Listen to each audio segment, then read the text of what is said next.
Good morning guys. Ngayong umaga dito tayo at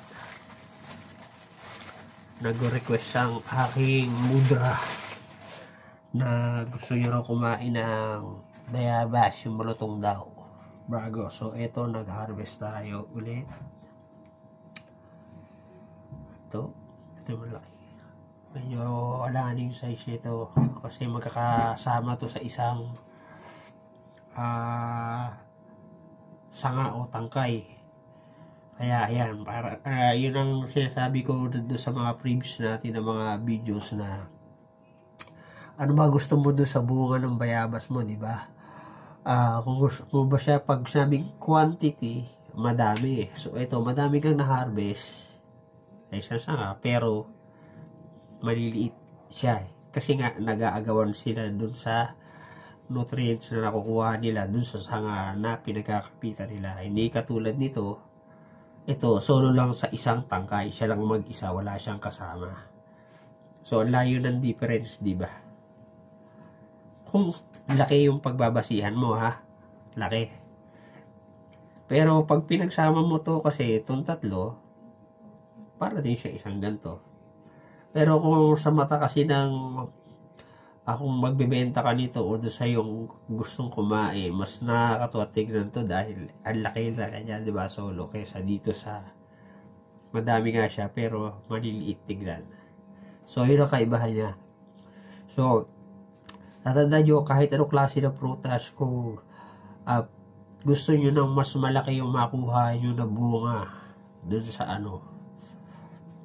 bawasan nyo yung kasama niya dun sa sanga kasi mag-aagawan sila. So kung sabi ko nga, kung sa isang sanga tatlo silang magkaganyan, either na tanggalin mo itong dalawa magkabilang gilid, tira mo yung nasa gitna, or kung gusto mo yung sakto, tanggalin mo yung nasa gitna at tira mo itong dalawa. Ganun siya. So in this case, ginawa ko kasi binalutan ko na kasi sayang yung kasi pag lang naman, marami pa naman pwede magpili. So yun lang ang pagkakaiba niya. Pero ngayon, overall dito, kakain ng mudra ko, nanay. Kasi sabi niya gusto niya nga daw malutong. Sabi ko nga sa kanya, gusto mo pala malutong, hindi kainin mo chicharon. Di ba? Gusto niya rin ng bayabas baka daw kasi siya makunan. Sabi ko, it's a miracle, nanay ko nagbuntis. Sabi ko doon sa kapatid ko, Rot, magpapabisa tayo, buntis ang nanay. It's a miracle, magkakaroon kami uli ng bunso. So ito natin, pag biyak natin siya para kainin niya. Tapos mamaya naman, ito kinuha ko yung talbos ng kamote tsaka pako. Babalian muna natin to, tapos mamaya titimplahin ko para kain mamaya ng tanghalian. Meron akong chichain.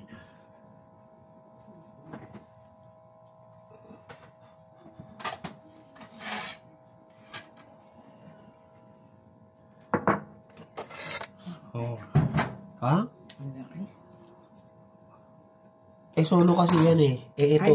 Yan yung tinatawag. Oo, ito nasa baba lang to kasi isang sanga sila pero magkakasama tong tatlo kaya maliliit.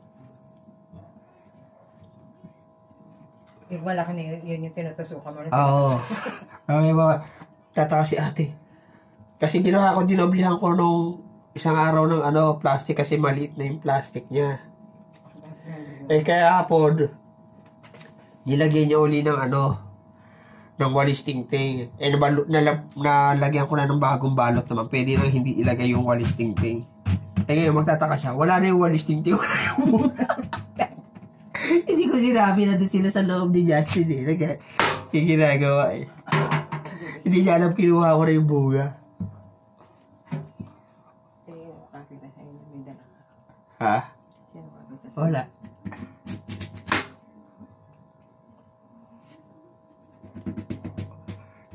Kasi pabalik na ako. Nung una kasi, bit ko na sana Kasi sa standard loading, nung ginawa ko, nilagay ko sa pagbalik ko, wala na, nakapasok na siya.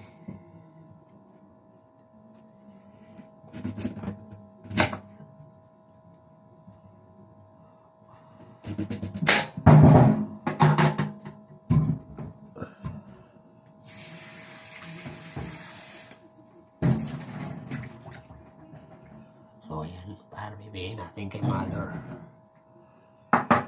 Ito, ititira ko. Kasi baka mamaya, magustuhan nung sumunod sa akin.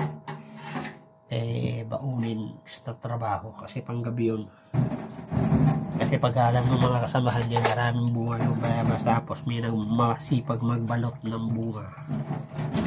Alam niyo, malaki maging bunga. Magka-request yun sa sumunod sa akin. Nung isang araw, tandaan nyo, meron ako hinarvest na 3 malalaki. Yung dalawa, pagdating nung, tinanong niya na babaunin niya nung gabi. So, iniwan ko na, nilagay ko doon sa rep. Kaya yung bit-bit niya. So, ito, nilagay ko doon. Mamaya, meron siyang baon sa trabaho. So, ayun guys, hanggang dito na lang muna. At yun ay ayos ko muna. Bigay ko muna doon kay nanay. Sinunod siya ng TV doon sa labas. So maraming salamat. Thank you guys for watching.